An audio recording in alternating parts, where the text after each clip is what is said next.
what the Canadians get. Cut, cut, cut. It's said that socialism only works as long as you don't run out of other people's money. The Liberal government is proving that by cutting funding to, among other things, gender equality programs. Welcome back to the Canadian Shield. My name is Sterling.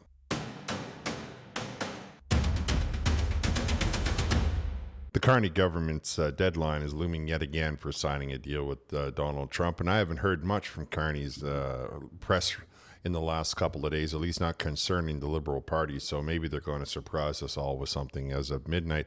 I don't think Donald Trump wants a deal with Canada. I believe that it would be a better lesson for the world to see how Canada is going to do without. Now, I don't speak for Donald Trump. It's just my speculation based on what I've seen up to now and things that have been said.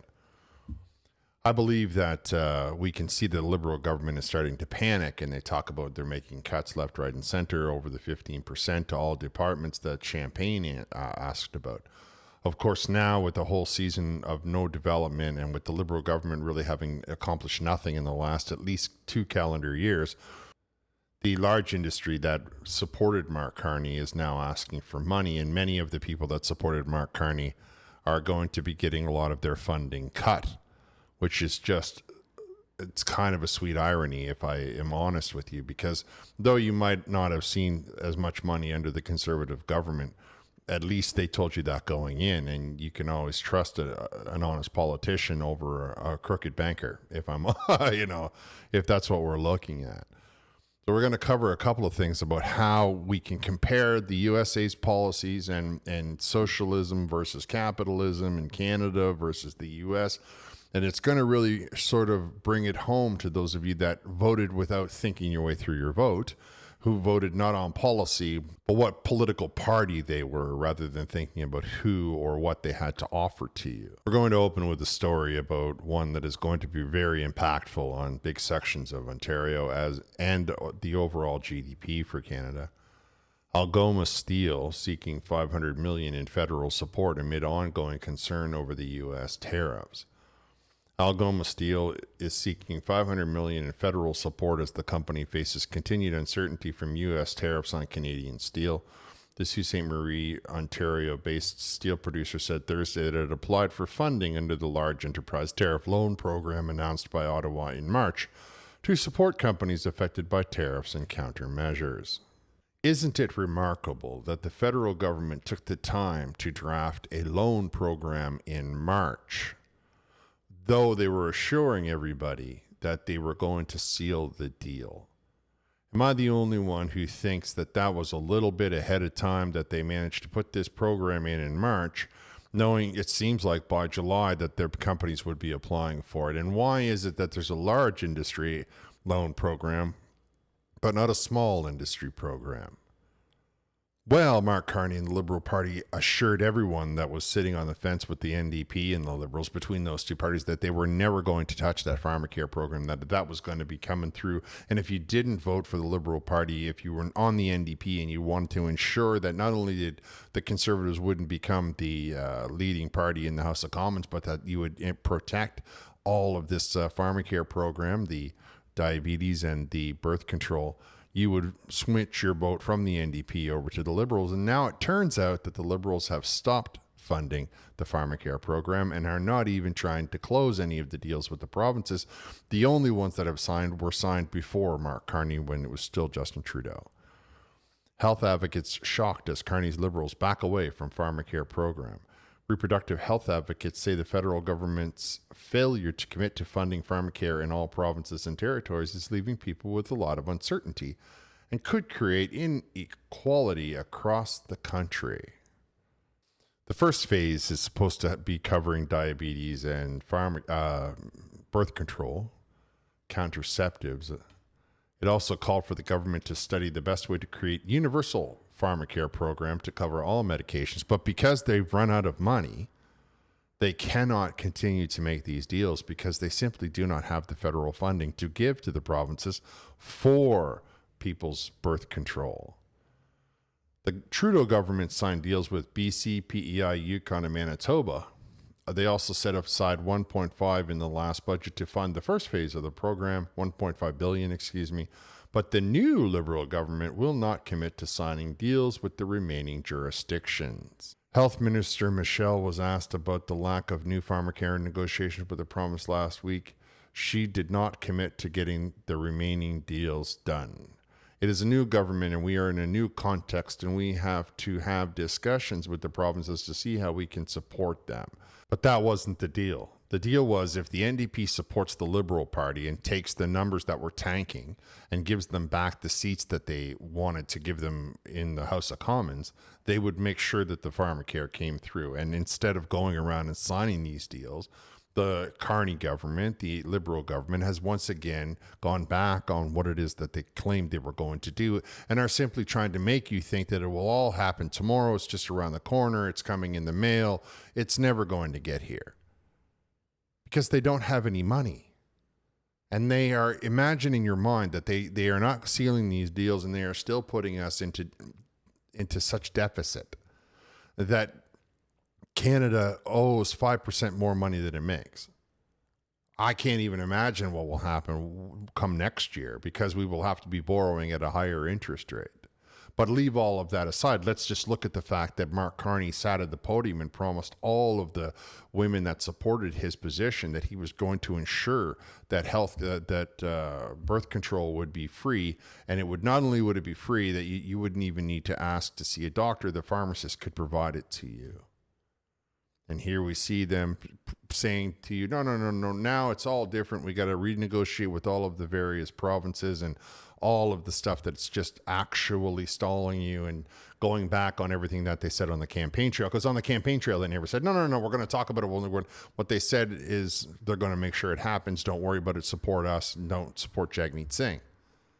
And here we are, months later. Mark Carney has not been able to solve Donald Trump. Mark Carney is going back on his word to take care of the Pharmacare problem. However, he is also saying, don't worry about it. You can pay $20 less to travel across the bridge.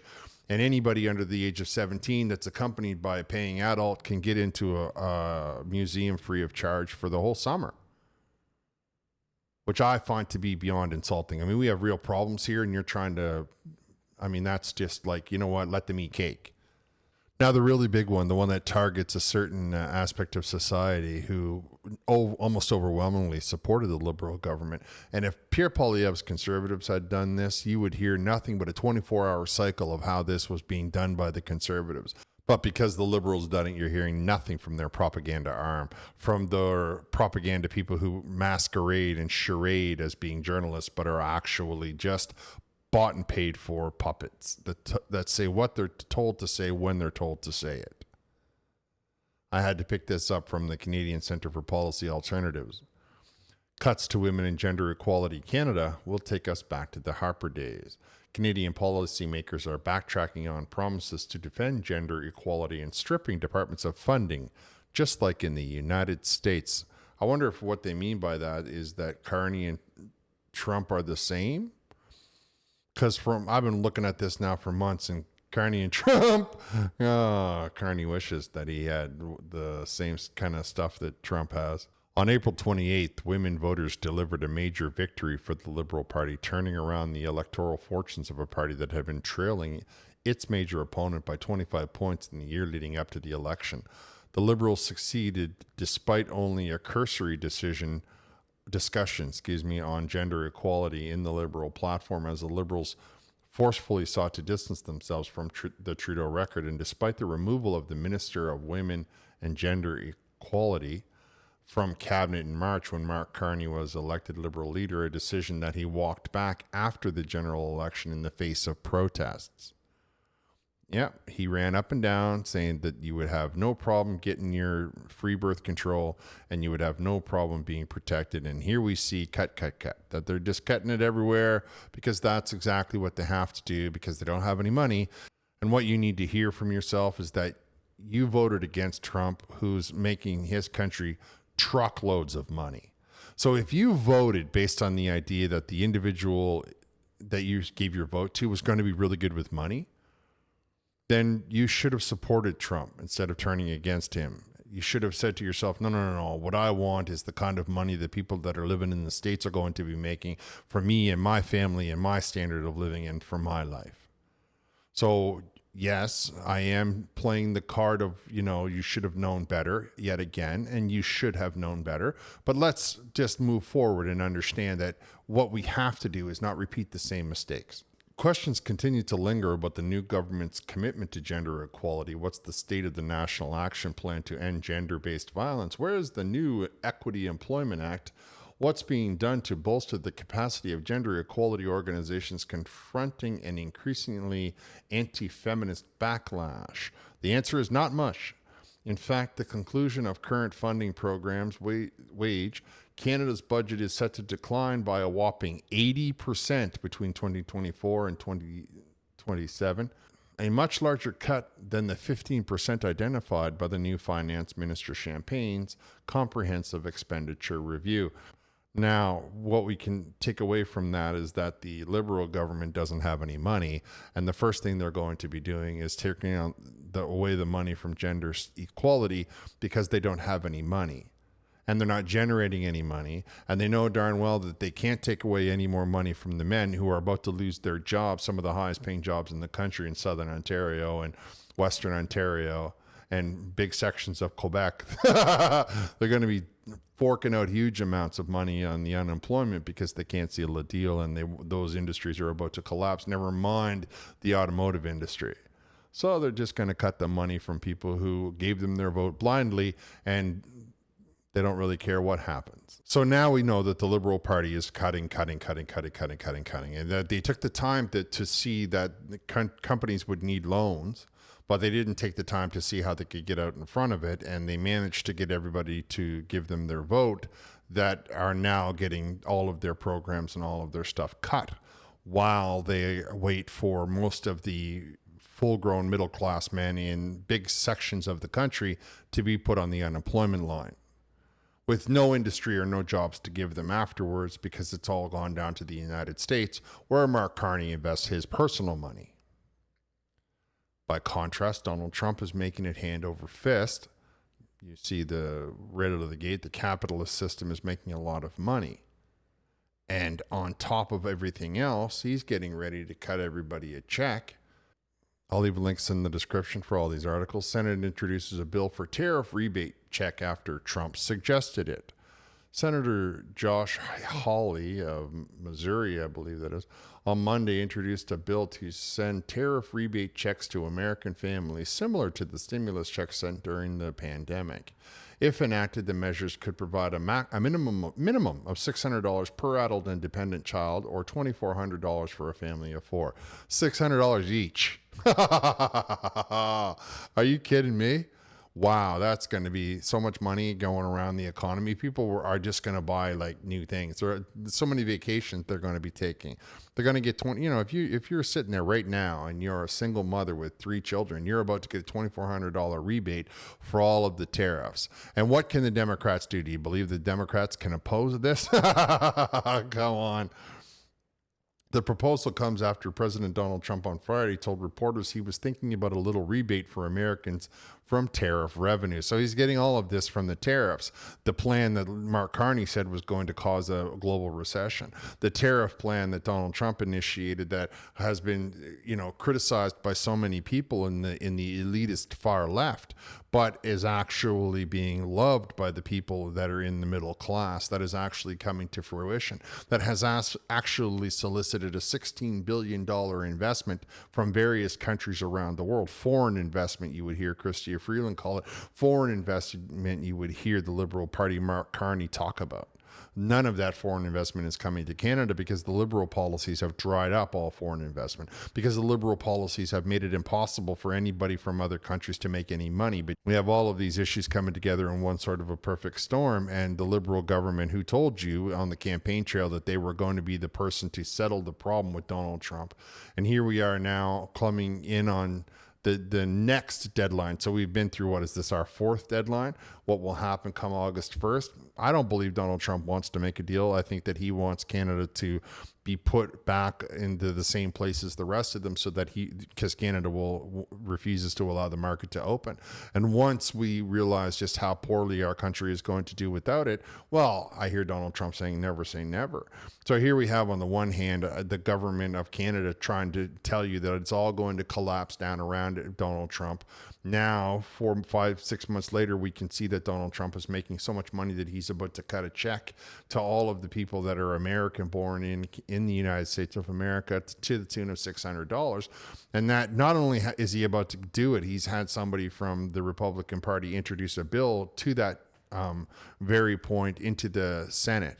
So now all they have to do is make that go through Congress, and then Donald Trump can sign it. And the next thing you know, everybody in America is getting $600, whether you be a dependent, whether you be an adult, you're getting $600. But don't worry about it, guys, because by contrast, in the socialist liberal government, liberal in name only, they're giving you $20 off if you want to drive over the bridge in PEI, or if you go to a national park and you're an adult accompanied with people under the age of 17, well, the people under the age of 17 will get into the park free.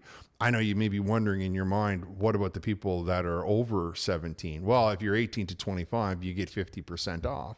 And if you're over 25, no, you're paying full price. So the person that has to drive there and worry about all the fuel and worry about all of the other things is not really going to be given any break at all. And in fact, because children and youngsters are the ones that pay the least to begin with, they're not really giving you anything. But I suppose compared to $600 in cold hard cash coming into your mailbox for every person, or into your bank account for every person that lives in your house, we can compare the two and think, hey, well, tell me, now that you've heard the comparison, do you believe that socialism is the way forward for you? Are you going to be able to be buying that nice car, those new shoes, that nice makeup, getting your hair done, making sure that you can buy your $8 Starbucks? Or are you going to be telling yourself, geez, I wish I was getting $600 mailed into my mailbox or deposited into my bank account? Too bad that I didn't have a government that was going to make capitalism their primary concern, instead of trying to convince everybody that if you voted for them, they were going to give you free birth control, and that was somehow going to improve the quality of your life. Oh, and excuse me, a 50% discount if you cross over the bridge into Prince Edward Island. All right, I'm going to wrap here. I want to thank you for listening. I'll talk to you next time.